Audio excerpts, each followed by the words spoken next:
Yeah, I would say that, one of the things that we talk about a lot is the opportunity to serve people through something that probably is not thought about a lot.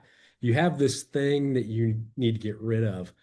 But the thing that's not talked about a whole lot is the state of mind of the people that are getting rid of things. It's a burden. Typically, when you have something that is cluttering your house, or a lot of things that are cluttering your house, it's a burden on people, and there could be emotional attachment involved in some form or fashion. Um, so you're not just removing the junk, you're also removing an emotional thing from the house, and it can be so freeing for customers. And we hear that a lot.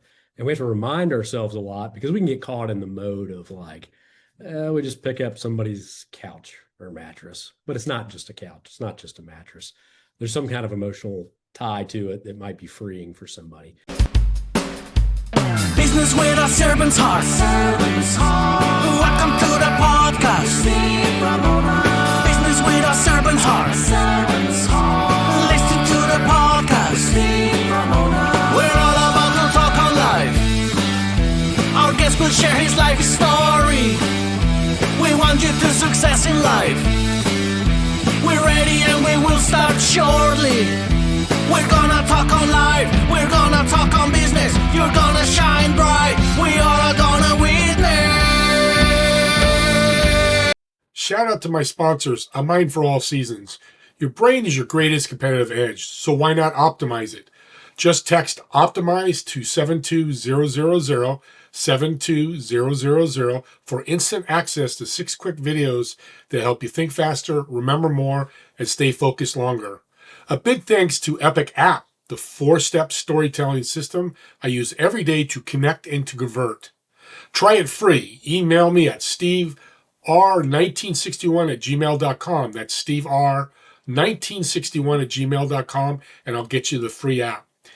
Doing Business with a Servant's Heart was just named top 6 in small business marketing. Thank you, everybody, for listening and watching.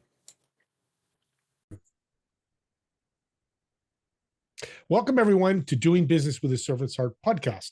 I'm your host, Steve Ramona. I'm so excited to have you on today because we're going to talk about something you have all over your house. I have a bunch right now as I'm talking to my guest before the show. I'm thinking, God, I got to hire him, which you probably will. So you got a sale race. That's how podcasts are so good. But let's start with our gratitude for today.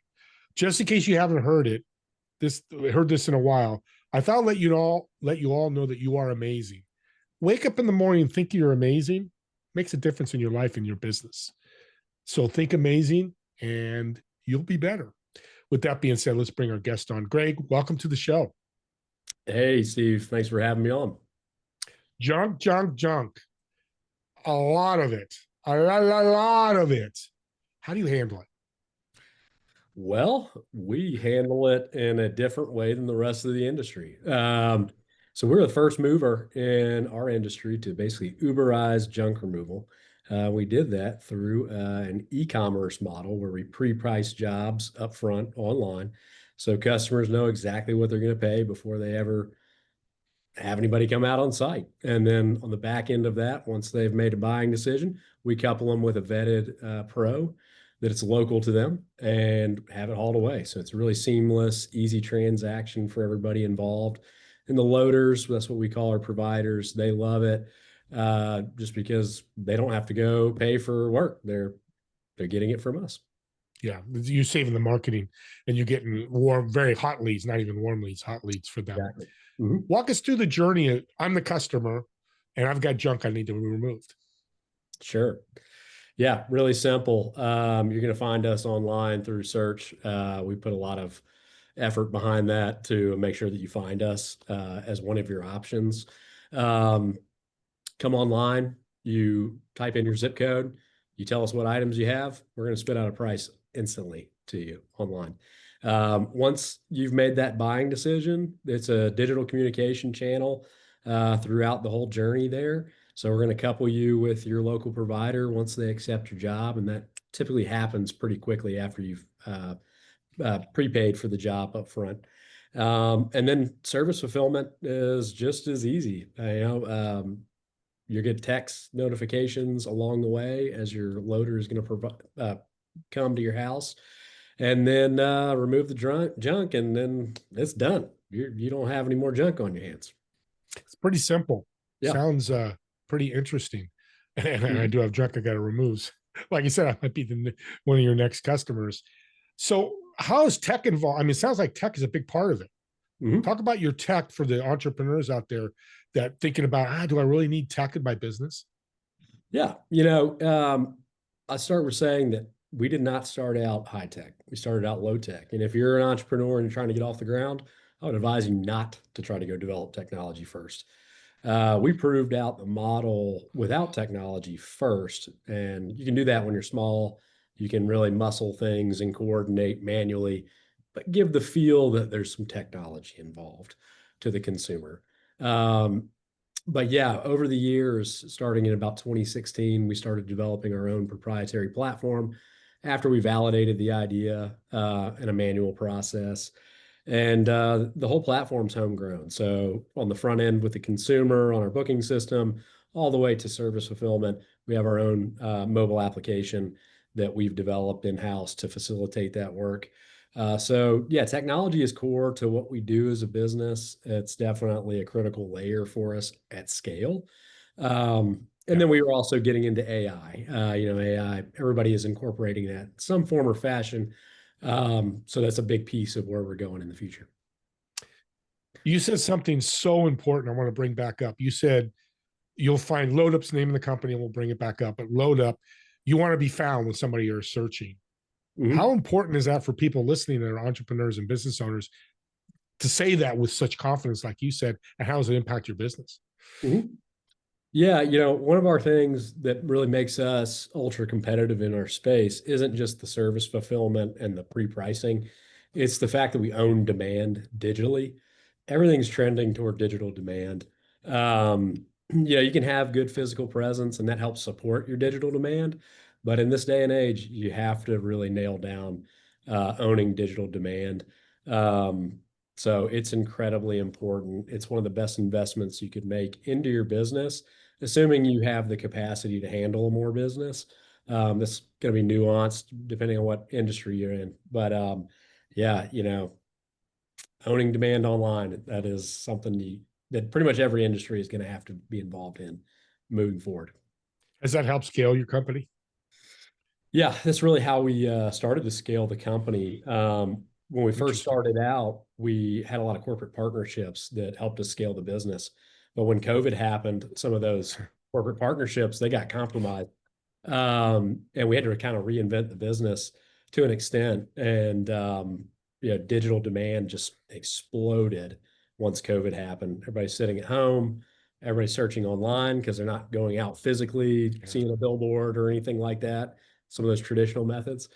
And purchasing, obviously went through the roof online during COVID. It's funny you're on this show. I just realized I got asked this question about 4 weeks ago because people know, you got all these people on your show. If somebody picks up the wrong junk, and I don't see it happening, but stuff happens. Yeah. How's that? So do you reach back out? I guess they reach back out to the company and say, hey, you took the wrong couch or that couch wasn't supposed to go. I won't say that it hasn't happened before, but Okay. Well, good. I'm yeah, glad. no, typically in that scenario, if we can catch it quick enough, we'll Yeah. have it returned back. Yeah. Yeah. And we comment, I'm sure it happens less than Yeah. a really small portion, but it was funny. Asked him like, hey, he's on my show. I can ask him live. This is There great. you go. Yeah. Uh-huh. So you mentioned about tech too, and I love you're a genius about what you said is don't jump in and build your own apps right away.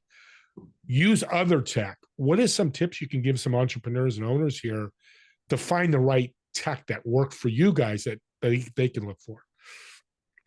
Yeah, I mean, hard to speak to some tech, outside of our Yeah. industry, but one of the things that we looked for was, how they market their service. Is it modern? Is it built for the future and the applicable time? You don't want to get on to maybe a well-known technology that has been around for a long time that isn't really built for the future. It was built in the past. So that was one of the things that I think we did really well early on So we found technologies that were relevant for today. Maybe they were lesser known, but really did a deep dive on, does this check the box for what we need right now and where we see the industry going as it relates to our needs. So we found some really good tools early on. Of course, this was 10, 12 years ago at this point. So now some of those tools are outdated, but yeah, that's really what we look for, and just leverage as much as you can from somebody else's dime and investment before you go into some big tech endeavor. So much money has been wasted over the course of my career outside of LoadUp, developing technology, and even at LoadUp. If you're looking for technology to solve everything, it typically does not solve your root problems. You got to solve those manually first before you build technology. Technology is just an accelerant. It's not a foundation. I love what you said about future. I didn't even think about that because I mentor entrepreneurs, and I will borrow that and give you major credit because that's what I'll tell them, because they're like, everybody's using XYZ, and they jump in and they go, it doesn't fit my business. Right. Well, imagine building your own. It doesn't fit your business. You spent hundreds of thousands of dollars. So, right. that it's kind of a good mistake you can make. Why junk? I mean, it just came to my head. Yeah. Interesting, but It's weird. I've always had this fascination with how are things being handled. I'll give you a little bit of a backstory. I grew up in a household of entrepreneurs. My dad ran a moving company here in Atlanta, Georgia. He founded that with his co-founder in the 80s. And so I kind of got to grow up around that sort of blue collar space of movement of heavy items. And it's a pain point for everybody, generally not done super well. Most of that space around movement of heavy items, it's old school, it's archaic, and it definitely was 12 years ago when I got into this space. But I just kind of grew up in that environment, couple that with just an entrepreneurial gene that I had, and saw an opportunity while I was working for another large company that was in the waste industry, and saw an underserved segment of the market. And really just attacked that. I honestly wasn't even thinking, oh, it's going to become LoadUp, this big disruptor in the space. I just wanted to make some side cash, saw an opportunity to pick up people's mattresses on the weekend because it was underserved. And then one thing led to another, and it became a big business. So I didn't necessarily seek it out. It kind of found me to an extent. great way to find a business. Yeah. And it finds you, and then of course it's successful. And I love that you actually picked up the mattresses yourself. Mm-hmm. That's right. Yep. That's a lesson. You start your business, you better know everything about your business. Don't wear all the hats once you eventually get started, but you gotta, because as I told you, I started Earth Care Recycling Company, electronic recycling. Same way, me and my dad go people's houses and pick it up, and eventually I hired two guys. And that, I mean, you're 12 years in, you're successful. It shows you it works, but it's kind of a good way of it for working. For sure. Sure. Other thing that you're doing, audience, I really want to point this out. You're serving people, but you're serving the world or the United States, because junk is a problem. Mm-hmm. Our landfills are a problem. Is that part of your mission statement with this big company? Yeah, I would say that, one of the things that we talk about a lot is the opportunity to serve people through something that probably is not thought about a lot. You have this thing that you need to get rid of. But the thing that's not talked about a whole lot is the state of mind of the people that are getting rid of things. It's a burden. Typically, when you have something that is cluttering your house, or a lot of things that are cluttering your house, it's a burden on people, and there could be emotional attachment involved in some form or fashion. So you're not just removing the junk, you're also removing an emotional thing from the house, and it can be so freeing for customers. And we hear that a lot, and we have to remind ourselves a lot, because we can get caught in the mode of like, we just pick up somebody's couch or mattress, but it's not just a couch. It's not just a mattress. There's some kind of emotional tie to it that might be freeing for somebody. So we talk about that a lot. as far as helping the world, just purely from the fact that the industry was founded on a lack of transparency, although it's Mm. masked really well as being transparent. You really don't know what you're going to pay until stuff is being loaded onto somebody's truck in the traditional model. Whereas with our business, we're educating the consumer base that you're going to end up overpaying if you go with that model. It may be a little easier on the front end to get that booking.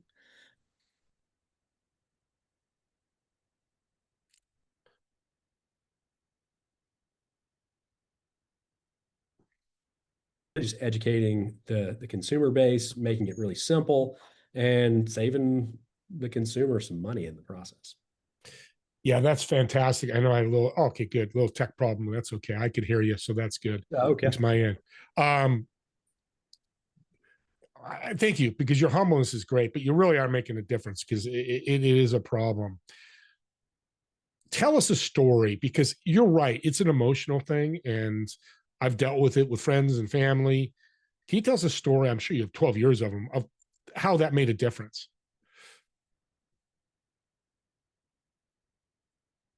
It happens. A lot of times we get involved when there's a death in the family. A lot of it is like kids having to handle mom and dad's house and stuff for the house.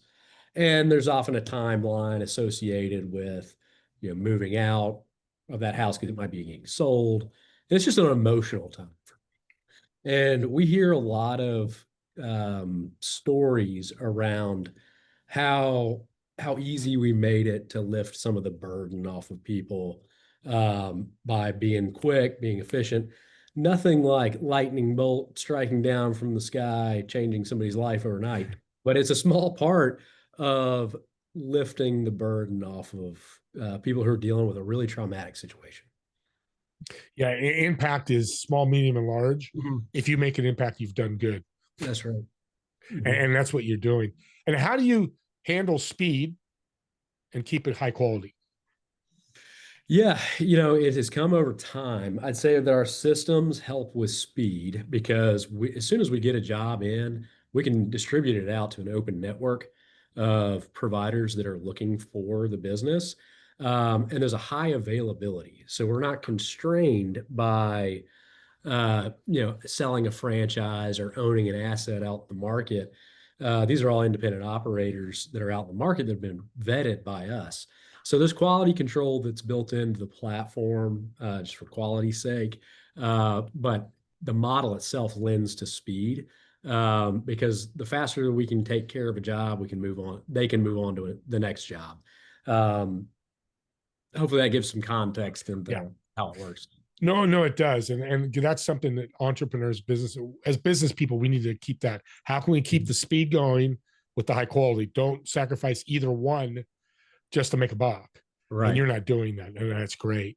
Mhm. Um, Disruption is big. I just saw a video this morning. Steve Jobs talking about there were phones out, and he disrupted the whole. I mean, it's $1 trillion company. How can people listening either look for disruption in a business or become a disruptor like you are? Well, I would say it's super rare to, launch a company that's going to have the disruptor vision right out of the gate. Right. Oftentimes those companies go nowhere because you're trying to do too much all at once and you need a ton of funding. And then funding, comes with politicking, things of that nature that can kill a company. Start super niche, super small, find a crack in an industry. You don't have to boil the ocean day one. You got to find that one crack in the industry, dominate that niche. Then you afford yourself the ability to become a disruptor later. That's sort of what we did here. We were not known as LoadUp for the first 5 years. We were known as Mattress Disposal Plus because we said we're going to be the go-to company. If you need to get rid of a mattress, we're going to make it unavoidable. You'd be dumb not to transact with us if you're getting rid of a mattress because we pre-price it, it's cheap, and we're going to take care of it for you.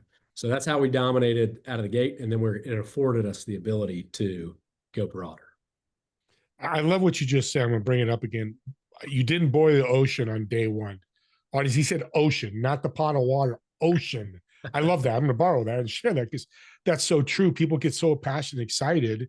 Oh, I'm going to make a difference in this and realize it's either going to cost me millions of dollars or somebody's doing it. What you did is you took a model that needed repair, an industry, and you repaired it and disrupted it. I love that.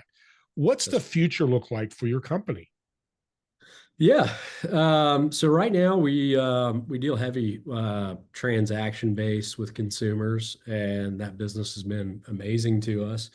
Where we kind of see the business going is becoming deeper into being a infrastructure platform that really powers the whole industry. Think about like this is a big statement, and we got a long way to go to get there, but like the stripe of our space where everything kind of flows through us. Um, and we're kind of in stage one of that, of owning demand. Um, so where do we go in the future? We want it to be a global brand, whether it is well known or more behind the scenes, and have just every piece of the industry sort of running through our platform. Yeah, that's and you told me you're a visionary, and you definitely are a visionary. Because I didn't even think about payments, how much you could save and make it seamless. Because that's part of the problem with a lot of e-commerce is the pay type of situation, and Mhm. refunds type of situation. With your business, what do you see as a customer and the relationship with the loader? And I'll use Mhm. your word because I think that's important because you're the middle person. You got your Mhm. customer and you've got the loader. You're there in the middle to bring the partners together, but you're not in control with the loader. You're not in control with the customer. You know what I'm talking about? How do you handle that situation if it gets Yeah, bad? yeah. Well, we're a facilitator, right? Facilitate. Okay. Yeah, so our technology facilitates a smooth transaction for both parties. And that's how we position it on both sides of the fence. Um, we're really just directing what the customer wants and communicating that to the loader. And we're setting up guardrails around platform guidelines to make sure quality is maintained. They're not, leveraging the platform to circumvent the platform. And then on the customer side, they just want their stuff gone, and we're making it easy to make that happen. Um, so yeah, I mean that's really how we view the two parties that are involved. Sounds like communications a big part of this. Sure. Hmm. And you do that with technology instead of verbally talking to you. It's technology, and it doesn't matter. Communication is communication. If it works and it's helping the customer, that's all that matters. Yep. Man, this has been great. We all have junk out there, right? So your future is just more junk because we got more stuff we're buying, and the more money we have in our pocket, the more stuff we have. So I love what you're doing. I'm behind it 100%. We'll get you information in a second. I want to ask you a personal question. Sure. Let's get to know Greg a little bit more. By your background, um, where you live is beautiful. It's Atlanta you're in? I'm sorry. You live in Atlanta right now? I do. Yeah. North Atlanta. Yeah, it's beautiful. I got to get out there and see. I haven't been there yet. So let's Welcome. let's reserve a restaurant at your favorite restaurant table at your favorite restaurant in Atlanta. I'm going to Uh-huh. sit with you. I want you to invite three people who've been influential, a difference maker in your life, whether dead or alive. And for me, my personal thought would be, what food are we ordering for the table? What am I eating? All right. All right. Here we go. I often joke that I was born half Japanese, or at least my stomach was. So we're gonna go to my favorite Japanese steakhouse. And who am I inviting? I'm gonna invite my dad, my brother, and probably the pastor of my church. Three people Amen. What a table. influential. Yeah. Mhm. An audience, by the way, Japanese make the best steaks. I know you can go to the South, you can go to Dallas. They got great steaks, but you nailed it. I had one Wagyu steak at her. It was unbelievable. So I guess I got to make this happen because now I'm getting hungry. Yeah, yeah. Well, I would love to go to my favorite of all time Japanese steakhouse, but it went out of business a few years back. Oh, But we're gonna imagine we're going back in time on this dinner. So there we go. that's where we're going. I love that. Let's make it happen. Well, Greg, thank you for what you're doing. You're truly a servant's heart business. You're taking care of people, really taking care of people. I know it's menial. And you said that it's not, but it's huge because there's an emotion involved. And I've heard many people go crazy when you took their husbands and wives arguing. Why'd you let them take that? So I really appreciate what you do. How can people find you, reach out to you? Yeah, I mean, we transact online, and that's the best way to get in contact with us. It's goloadup.com. Yeah. And then, personally, I'm on LinkedIn. So, Greg Workman, LoadUp, you'll find me on LinkedIn. So I'm going to add to this because I'm going to put actions to my words. I really love what you're doing, Greg. So audience, if you listen to the end, and this is the key, the first 3 people that reach out, and if you just go to the contact list on the website and just put in the notes, I saw you guys on Steve Ramona or doing business with Servant's Heart, I'm going to send all 3 of you a book for free, a success book I've been doing. So go out there and reach out, but don't do it just to get the book. And we're not going to, Greg's not going to qualify you like, hey, Steve, he didn't really, but go out there because you all have junk and you all need Greg. I'm going to flat out say, I'm going to promote the hell out of him. You need him because I know I need him because we all go into houses and we see junk everywhere. So please do that. Please mention the podcast. Greg will reach out to me and I'll get you connected. He'll get me connected with the person, you, whoever you are. Subscribe to the YouTube channel or any other YouTube channel or podcast, because what a great way to promote and impact people. You're at a party this weekend and somebody's going, man, I've got this junk and my wife finally agreed to get it out of here. I don't know what to do. Send this podcast, have them listen to Greg for about 15 minutes. I guarantee you 99.99%, they're going to go on the website and do what I'm going to do right after this show and find out. So do that. That's going to make an impact. And isn't that great? So with that being said, me and Greg want to thank everybody for watching or listening to this podcast. And we'll see you all in the next episode of Doing Business with a Servant's Heart. Have a great day, everyone.